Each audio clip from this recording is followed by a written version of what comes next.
Hey jokesters, World War II was a crazy period for Americans. Lasting from 1939 to 1945, America went through many tragedies. For example, the Pearl Harbor attacks, D-Day, and the start of nuclear war with dropping atomic bombs on Hiroshima and Nagasaki. Americans used comedy to escape from these harsh realities.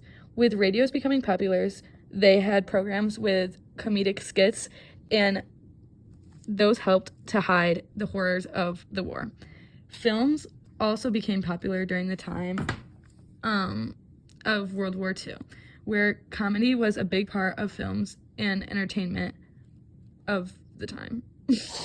Movies like Father Goose show World War II times in a comedic, lighthearted way. Propaganda was a huge part of World War II. Comedy is seen in many parts of the wartime propaganda. They use comedy to make fun or mock other countries that they were enemies with. Walt Disney cartoons are a big part of comedic propaganda of the time, as with many more political cartoons. Who is one man you would never want your daughter to bring home for dinner? Tell us. Let me tell you, Adolf Hitler. A Jewish person, a German person, and an Italian person walk into the bar. Who gets the last stool? Captain America. Where's the best place to have a bomb vacation? Where? I want to know. Pearl Harbor, Hawaii. Knock, knock. Who's there? Fat man and little boy. Fat man and little boy who? Ducking cover. What's up, Low Gangsters? Vladdy and the Comedian here. As you know, the Cold War was crazy.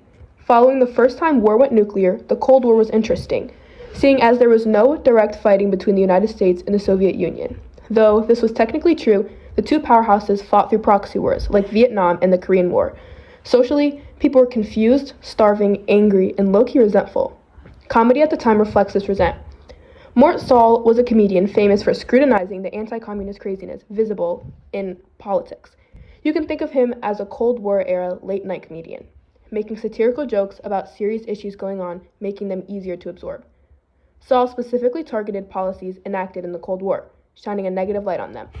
The themes of the overall Cold War hysteria and fear were highlighted, but interestingly enough, this elicited a huge sense of nationalism in many.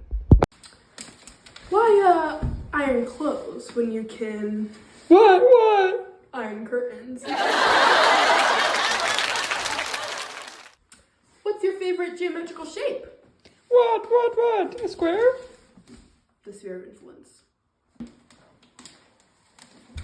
What's the coldest place in New York? What is it?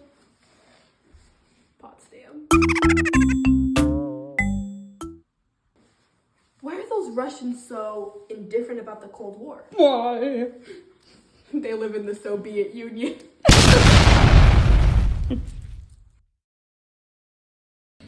Hey, have you ever wanted to say whatever you want without consequences? The internet provides the perfect breeding ground for like-minded individuals to band together, no matter how heinous the ideas are.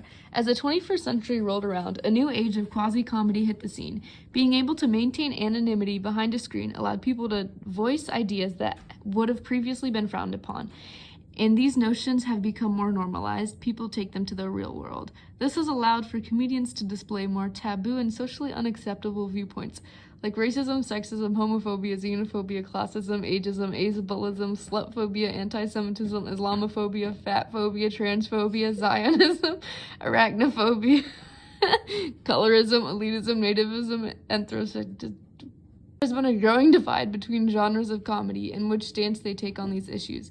When we think of comedians now, we think of SNL, Kevin Hart, etc., which are on the side of more morally correct and poke fun at politics without crossing a line. SNL specifically has been used to make comments about world issues to help spread awareness through comedy, which makes it more palatable for viewers. On the flip side, we also see people like Matt Rife, Joe Rogan, etc., who are on the opposite end. They campaign more edgy topics that can be offensive to certain demographics. There are good and bad results. More unity and awareness about offensive things is clear, but extreme values still prevail in places like Twitter, TikTok, and Instagram, where rhetoric can be spread without much repercussions. What's worse than a fat man? What? A fat woman.